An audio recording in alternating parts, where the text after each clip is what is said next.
할렐루야. 네.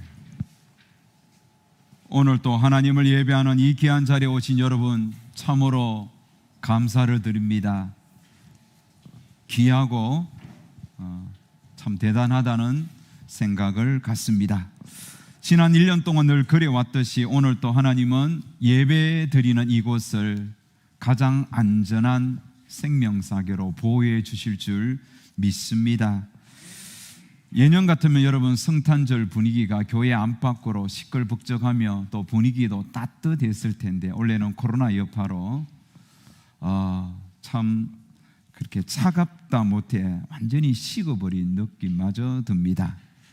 하지만 예수 믿는 저와 여러분, 하나님의 자녀로 살아가는 우리에게는 코로나와는 별개로 올 성탄 또 예수님의 오심을 우리는 기대하고 기다려야 하며 또 성탄의 주인공으로 오신 예수님에 대한 감사를 올려드려야 할 줄 믿습니다. 그런 의미에서 여러분, 예수님이 이 땅에 오신 이유는 우리와 영원히 함께 하시기 위해서입니다. 우리와 영원히 함께 한다는 뜻이 뭐죠? 네 자로 임마누엘. 자, 우리 옆 사람에게 임마누엘. 네, 하나님이 당신과 영원히 함께 하십니다. 믿습니까? 네. 여러분, 성탄절이 어떤 날입니까? 성탄절은 예수님이 인간의 몸을 입고 낮고 천한 이 땅에 오신 날이지요. 예수님은 하나님과 동등하신 분이죠. 만왕의 왕이요 만주의 주가 되십니다. 그런데 왜 만왕의 왕이시오 만주의 주가 되시는 그분, 하늘에는 보좌가 있고 그 보좌에서 왕으로서 통치하셨던 그 예수님께서 낮고 천한 이 땅에 오셨을까요? 무엇 때문에 높고 높은 별을 넘어 낮고 낮은 이 땅에 오셨을까요? 그것은 아까 우리 찬송했죠. 죄범한 영혼 구하려 그 아들 보내사. 죄범한 우리를 구원하기 위해서 하나님이 인간의 몸을 입고 이 땅에 오셨습니다. 마가는 이렇게 오신 예수님에 대하여 이렇게 소개하지요. 인자가 온 것은 섬김을 받으려 함이 아니라 도리어 섬기려 하고 자기 목숨을 많은 사람의 대속물로 주려 함이니라. 어디 나오는 말씀이죠? 마가복음 10장 45절 말씀입니다. 바울도 갈라디아에서 동일한 뜻으로 예수님의 오심에 대하여 이렇게 소개합니다. 그리스도께서 하나님 곧 우리 아버지의 뜻을 따라 이 악한 세대에서 우리를 건지시려고 우리 죄를 대속하기 위하여 자기 몸을 주셨으니.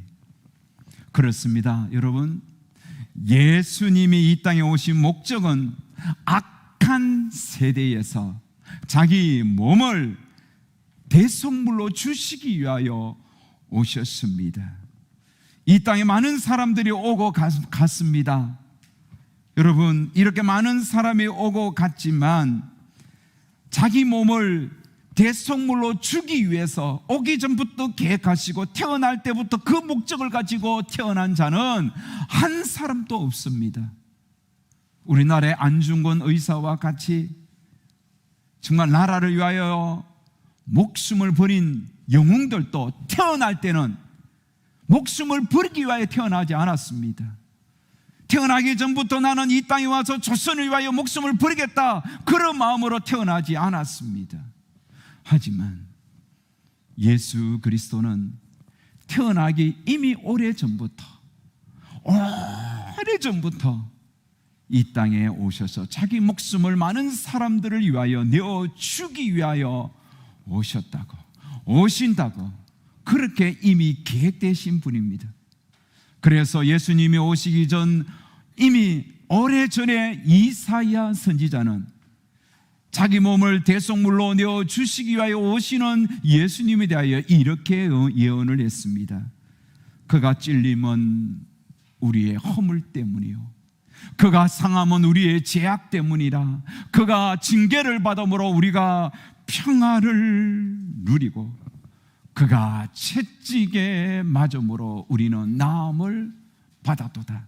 우리는 다 양같이 그릇 행하여 각기 제 길로 갔거늘 여호와께서는 우리 모두의 죄악을 그에게 담당시키셨도다. 그렇습니다. 예수님은 탄생하기 전부터 죄범한 영혼을 구원하기 위하여 오시기로 작정된 분입니다. 그러기에 예수님의 탄생은 이미 구원받은 저와 여러분에게는 정말 한없는 기쁨이요, 한없는 감사입니다. 하지만 이미 오시기 전부터 대속물로 자신의 몸을 찢기기 위하여 죽으시기 위하여 오시는 예수님의 입장에서는 성탄은 참 큰 아픔이요 고통이 않을 수 없었던 것이죠. 사랑하는 여러분, 예수님이 이렇게 죄범한 영혼을 구원하기 위하여 이 땅에 오신 분이라면 왜 하필 그렇게 정말 곳곳에 태어나기 좋은 그런 환경도 장소도 많았는데 유대 땅 베들레헴에 오셨을까요? 오늘 본문에서는 예수님이 유대 땅 베들레헴에 태어났던 과정을 소개하고 있습니다. 여러분, 베들레헴은 변방입니다. 아주 가난한 동네입니다. 미가 선지자는 예수님이 유대 땅 베들레헴에 탄생할 것을 예언하면서 그 베들레헴이 어떤 곳인지 이렇게 소개해 주지요. 베들레헴 에브라다야, 너는 유다 족속 중에 작을지라도 이스라엘을 다스릴 자가 내게로 나올 것이라. 자, 여러분, 에브라다는 베들레헴의 옛날 이름입니다. 베들레헴은 어떤 곳이라고 했습니까? 너는 유다 골 중에서 작을지라도, 아주 작은 촌동네라는 뜻입니다. 보잘것없는 그런 동네라는 뜻입니다. 가장 초라한 곳이라는 것입니다. 여러분, 예수님이 태어날 때 죄범한 영혼 구하기 위해서 태어난다면 적어도 여러분, 유다 땅 최중심에 성전이 있고 많은 사람들이 있는 그곳 예루살렘에 태어났으면 얼마나 여러분 멋있고 얼마나 오심의 목적에 부합하겠습니까? 아니면 여러분 좀 부유한 동네, 여리고 같은 동네에 태어나면 얼마나 좋았겠습니까? 부유한 동네는 아니라도 좀 여러분 물이 있고 살기 좋은, 공기 좋은 그런 여러분 갈릴리 주변 그 동네에 태어났으면 얼마나 좋았겠습니까? 그런데 예수님은 예루살렘도 아니요, 부유한 여리고도 아니요, 물 맑고 살기 좋은 그 갈릴리 주변도 아니라 아주 이스라엘에서도 변방인 총구석인 아주 낙후된 베들레헴으로 오셨습니다. 여러분, 베들레헴으로 오신 예수님, 왜 하필 베들레헴입니까? 어떤 이들은 베들레헴이라고 하는데, 여러분, 베들레헴, 예수님이 베들레헴으로 오신 목적은 그 이름에 있습니다. 베들레헴이란 이름에 그 해답이 있습니다. 자, 여러분, 베들레헴의 뜻이 뭐죠? 베트라는 것, 히브리 단어로 집이라는 뜻입니다. 레헴은 떡이라는 뜻입니다. 베들레헴의 뜻이 무엇입니까? 떡집입니다. 떡집에 예수님이 왜 오셨을까요? 떡으로 오셨습니다. 그래서 요한은 베들레헴에 떡을 만들어 주시기 위하여 오신 예수님에 대하여 명확하게 소개해 주고 있지요. 요한복음 6장 51절 말씀에 보면 나는 하늘에서 내려온 살아있는 떡이니 사람이 이 떡을 먹으면 영생하리라. 내가 줄 떡은 곧 생명을, 세상의 생명을 위한 내 살이니라 하시니라. 분명히 말씀했죠. 나는 하늘에서 내려온 살아있는 떡이니 사람이 이 떡을 먹으면 영생하리라. 내가 줄 떡은 세상의 생명을 위한 내 살이니라. 그렇습니다, 여러분. 예수님은 하늘에서 내려온 생명의 떡이 되십니다. 그래서 누구든지 이 떡을 먹기만 하면 줄이지 않습니다. 영원히 줄이지 않습니다. 영원히 배부른 것입니다. 예수님이 이렇게 생명의 떡이 되신 분이기 때문에 이 생명의 떡을 주시기 위하여 떡집이라고 이름이 불려지는 베들레헴에 오셨습니다. 선지자들이 이미 예언했지만 단순히 선지자 예언을 성취할 예언의 성취를 위해서만이 아니라 자신의 오신 목적이 베들레헴 그 떡집에 고스란히 담겨 있잖아요. 떡을 만들어 주시기 위하여, 영원히 사람들을 살리는 영생의 떡을 주시기 위하여 떡 대신 예수님이 베들레헴에 오셨던 겁니다. 그런데 여러분, 일반 떡집처럼 예수님은 떡집에 앉아서 사람들을 기다리지 않았습니다. 손님이 오기를 기다리지 않았습니다. 먹고 싶으면 와라, 먹기 싫으면 싫으면 오지 마라, 이러지 않았습니다. 예수님이 직접 떡을 들고 유대 골고루를 찾아다니기 시작했습니다. 떡이 필요한 자, 정말 영원한 생명의 떡이 필요한 자를 찾아갔습니다. 돈이 있고 권력이 있었던, 하지만 동족들로부터 죄인시 취급받으며 왕따 당했던 삭개오라는 그 인물을, 삭개오를 예수님이 직접 찾아갔습니다. 삭개오야, 내가 오늘 너희 집에 들어가야 하겠다. 그리고 삭개오 집에 가서 그 온 가족들에게 생명의 떡을 떼어 주었습니다.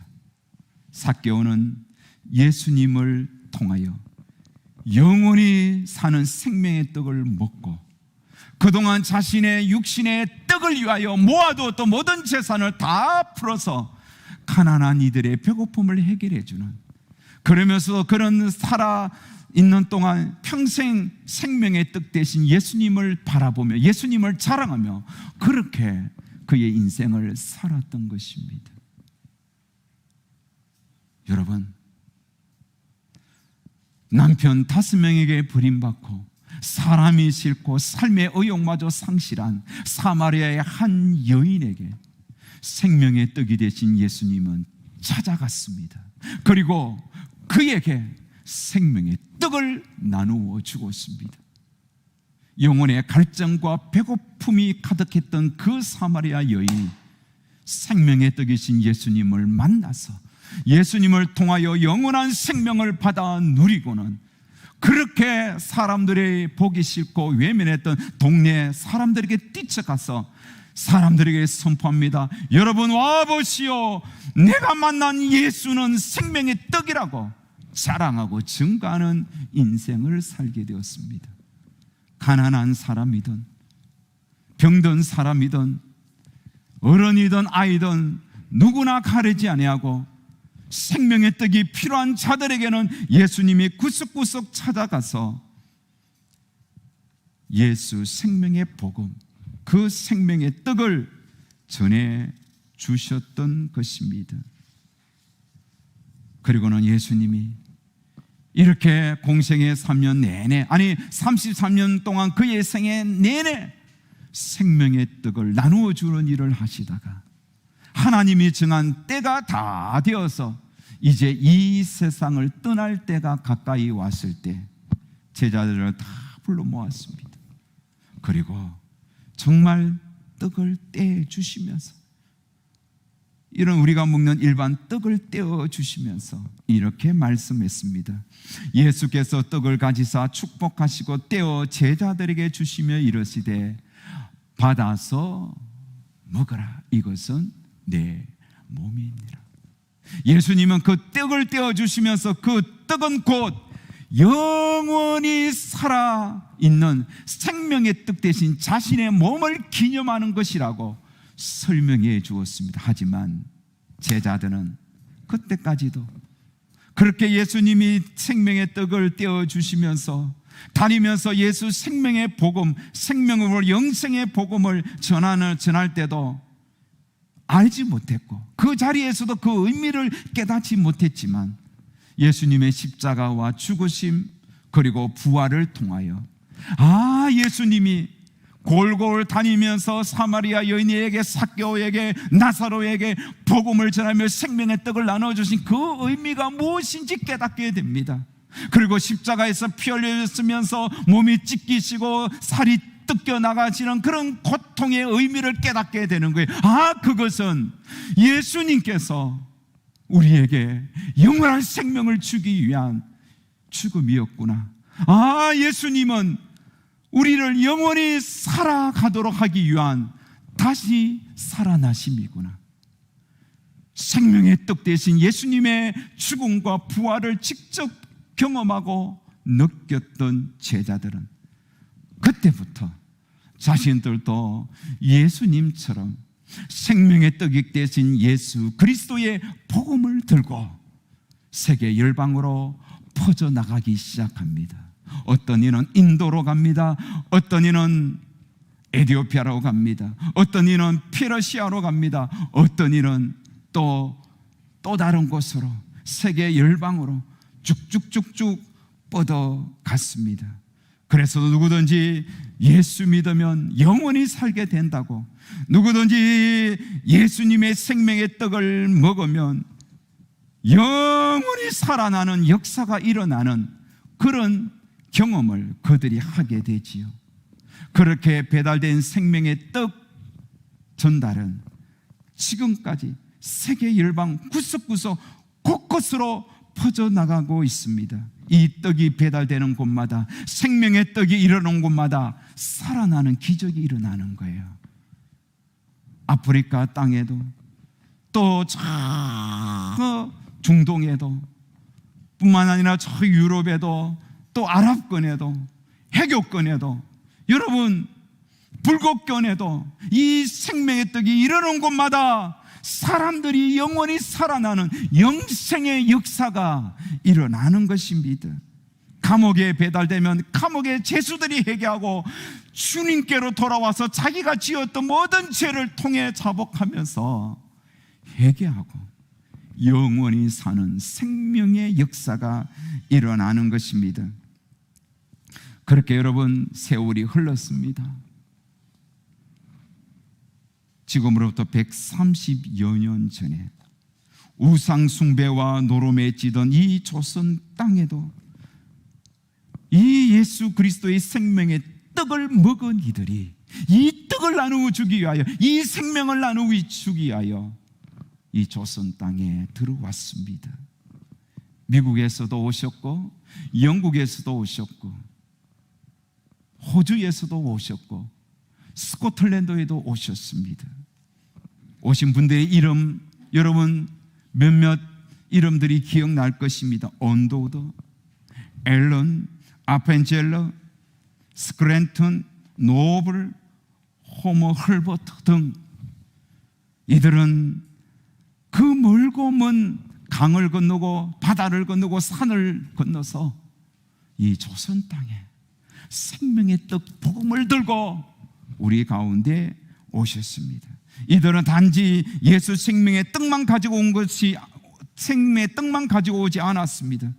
육신의 질병을 고칠 수 있는 의술도 가지고 왔습니다. 이미 그들이 경험했던 근대화 기술도 가지고 왔습니다. 무지한 백성들을 깨울 수 있는 선진 학문들도 가지고 왔습니다. 그래서 그들은 복음을 전하면서 교회도 세웠을 뿐만 아니라 학교도 세웠습니다. 그렇게 세워진 학교가 배재학당, 이화여대의 전신인 이하학당, 연세대학교 전신인 경신학교 등, 정신여고의 전신인 정동예학당 등입니다. 이렇게 세워진 학교와 병원들이 오늘날 한국 사회에 근대화를 이룬 초석이 되었던 것입니다. 뿐만 아니라 여러분, 이들은 경상도로 갔습니다. 전라도로 갔습니다. 강원도로 갑니다. 충청도로 갑니다. 이 땅 구석구석을 누비면서 예수 생명의 떡을 나누어주기 시작했던 것입니다. 1895년도 북장로교회 파송으로 한국 땅을 밟았던 에드워드 아담스, 한국식 이름은 안희화 선교사님이란 분이 계십니다. 이 안희화 선교사님도 생명의 떡을 들고 1895년 부산을 거쳐서 대구에 왔습니다. 그리고 대구에서 대구 제일교회 전신인 남문안교회를 세웠습니다. 뿐만 아니라 현재 개성초등학교, 개성중학교, 개성고등학교 전신인 개성학교를 설립했습니다. 그런 후에 그런 경상북도 구석구석을 다니면서 자신이 먹고 배부른 행복을 느꼈던 예수 생명의 떡을 나누어주기 시작했습니다. 경상북도 전역, 특히 장날을 사람들이 많이 찾아오는 그 장터에 가서 예수 믿으세요, 예수 믿으세요, 예수 믿으면 영원히 사는 생명을 얻습니다라고 어눌한 그런 조선말로 예수 생명의 떡을 나누기 시작했던 것입니다. 그 떡을 먹었던 사람들 중에는 영천의 사람도 있었고 의성 사람도 있었고 안동의 사람도 있었고, 그들은 그렇게 예수 생명의 떡을 받아서 자신의 고향으로 가서 그 떡을 나누는 교회를 세웠습니다. 그러던 중에 1904년 최운환이라는 사람이 있었습니다. 그도 역시 시골 장터에서 생명의 떡을 나누어주는 안희화 선교사님의 복음을 듣고 그 떡을 받아 먹었습니다. 이전에 맛보지 못했던 너무너무 풍성한 생명이었습니다. 이전에 먹던 세상의 떡과는 비교할 수 없는 그 떡을 먹으니까 배가 부를 뿐만 아니라 너무 행복하고 너무 기쁘고 너무 좋았습니다. 그래서 최운하는 자신의 고향인 경북 청도군 금천리 박곡리에 와서 집 4칸을 허물고 사람들을 모아서 그 생명의 떡을 나누어 주면서 교회가 세워졌는데, 그 교회가 1906년에 설립된 제5교회 박곡교회입니다.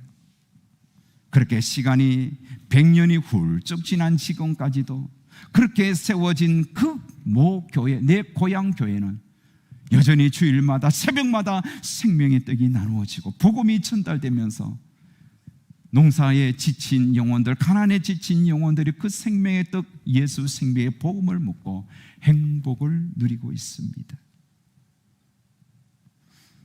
청소년 시절 세상이 좋아서 세상을 기웃거리며 세상을 사랑하면서 대마처럼 세상을 향하여 발길을 놓으려고 하는 바로 그 찰나에 1983년 10월 어느 가을날 그 떡이 제게도 왔습니다.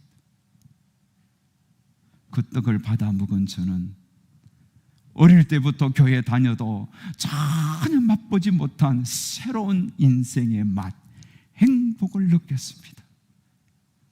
주 예수 내 맘에 들어와 계신 후 변하여 새 사람 되고,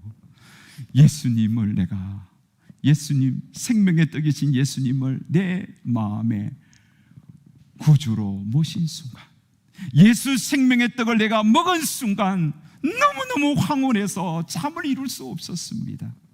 그렇게 저는 밤을 새워가면서 예수 생명의 떡 대신 그분을 노래하고 찬양하면서 얼마나 행복했는지 모릅니다. 제 뒷방문을 열면 감나무에 달이 걸려있고 그 달을 보면서도 저 달을 만드신 살아계신 하나님을 찬양하면서 그렇게 저는 밤을 지새웠습니다. 새벽에 되면 교회에 가서 생명의 떡이신 예수님의 말씀을 듣고 예수 이름으로, 생명의 떡이신 예수 이름으로 기도하고 찬양하고 그렇게 성령으로 충만해져 갔습니다. 그래서 그렇게 하나님 생명의 떡이신 예수님을 만난 이후에 새벽 아침 되면 집으로 오는 그 길에 바라보았던 그 시골길, 좌우에 있는 그 사과나무들, 사과 열매들, 또 꽃들, 이슬 맺힌 그 이슬에 반짝이는 그 빛을 보면서 생명의 떡 대신 예수 그리스도의 이름을 마음껏 찬양했던 1984년 가을부터 4년, 5년, 6년 계속 이어지는 그 여러 날 동안 그 생명의 떡을 먹고 배불름을 경험했던 그 순간을 저는 지금도 잊을 수가 없습니다. 그 떡이 얼마나 좋았던지, 고등학교 졸업하자마자 주저하지도 않고 망설이지도 아니하고 이 떡을 더 잘 만들어서 많은 사람들에게 전하면서 내 인생을 헌신해야 되겠다 생각하고 1986년도 저는 신학교에 갔고 지금까지 이 생명의 떡을 전하는 목회자로 살아가고 있습니다. 2010년 10월 17일 어느 정도 떡을 만드는 기술을 익히고 연습했던 저는 예인교회로 부임해서 지금까지 여러분을 위하여 매주일 말씀을 준비하고 이 생명의 떡 대신 예수님을 나누는 사역을 하면서 행복을 누리고 있습니다. 사랑하는 여러분, 2000년 전 베들레헴 떡집인 베들레헴으로 오신 생명의 떡이신 예수님이 직접 그 떡을 나누기 시작했던 이 떡 나눔이 세월이 흐르고 시간이 흘러서 이제는 유대 땅 전역, 아시아 전역, 유럽 전역, 아프리카 전역, 세계 열방까지 쭉쭉 퍼져서 지금 또 누군가가 누군가에게로 떡을 전하는 이 선교의 역사가 끊임없이 지금까지 이어지면서 오늘 우리 교회도 역시 매주일마다 이 떡 전달 의식들이 행해지고 있는 것입니다. 여러분, 성탄절은 생명의 떡이신 예수님이 우리 가운데 오신 날입니다. 그래서 이 생명의 떡이신 예수님을 이미 맛본 자들에게는 성탄절이 얼마나 행복하고 얼마나 기쁜 날인지 아실 거예요. 코로나 아무것도 아니에요. 이 생명의 떡을 내게 주시기 위하여 오신 예수님을 우리는 성탄절마다 기억하며 성탄 찬양만 들어 가슴이 뜨거워지고 과거에 맛본 그 예수님의 생명의 떡 맛을 다시 기억하면서 다시 그 떡 맛을 보기 위하여 말씀을 들여다보고 기도의 자리를 찾게 되는 것입니다. 예수님은 오늘 우리에게 이 생명의 떡을 나 혼자만 먹고 배부르며 나 혼자만 천국 가기를 원치 아니하십니다. 예수님은 이 생명의 떡을 나누기를 원합니다. 여러분, 이 생명의 떡은 한 번 먹으면 영원히 줄이지 않습니다. 영원히 목마르지 않습니다. 영원히 허기를 가지지 않습니다. 왜요? 생명이기 때문에. 그런데 문제는 이 떡의 맛을 아직도 모르는 자들이 우리 주변에 너무 많습니다. 교회에 다닌다 할지라도 몰라요. 이 떡의 맛이 뭔지도 몰라요. 여러분은 아십니까? 이 생명의 떡이신 예수님의 그 풍성한 은혜의 맛을 아십니까? 이미 맛봤죠? 맛봤는데 또 잃어버렸습니까? 다시 찾아야 돼요. 다시 회복해야 돼요. 언제? 이 성탄절에 생명의 떡으로 오신 예수님이 오신 이 성탄절에 우리는 이 떡을 다시 먹어야 하는 거예요. 첫 번 성탄절 베들레헴 떡집에서 시작된 이 생명의 떡 나눔이 계속 이어지도록 여러분이 이제는 떡을 먹고 여러분의 그 떡을 전달하는 떡 전달자가 되어야 하는 것입니다. 예수님을 믿으십시오. 예수님이 생명의 떡입니다. 예수님을 믿고 예수님으로 말미암아 여러분 진정한 배부름을 경험하십시오. 2020년 성탄절이 눈앞에 왔습니다. 코로나로 온 세상이 두려움과 공포에 사로잡혀 있지만 우리는 생명의 떡이신 예수님의 오심을 기뻐하며 감사해야 되는 겁니다. 그리고 이 생명의 떡을 나누십시오. 부모님에게 나눠주시고 여러분의 아내에게, 남편에게, 자식들에게, 친구들에게, 이웃들에게, 지인들에게 나누십시오. 카드로 나누든지 문자로 나누든지 카톡으로 나누든지 아니면 직접 예수 생명 믿으라고 전하든지 어떻게 하든지 나누어야 하는 거예요. 그래서 이 코로나로 지쳐있는 이 국민들에게 예수 생명이야말로, 예수님을 믿는 것이야말로 모든 죽음의 공포에서 자유를 얻는 것이라고, 예수 생명을 내 안에 모시는 것이야말로 영원한 기쁨의 소망이라고 반드시 여러분 선포하고 증가하는 그런 성탄절이 되어야 할 것입니다. 말씀을 맺겠습니다. 예수님은 생명의 떡이십니다. 이 떡 대신 예수님이 우리에게 영원한 영원히 배부르지 않는 영원한 영생을 주시기 위하여 이 땅에 오신 날입니다. 이 예수님으로 말미암아 영혼의 배부름을 다시 한 번 더 경험하시고 예수를 증거하는 성탄절 되시기를 주의 이름으로 축복합니다.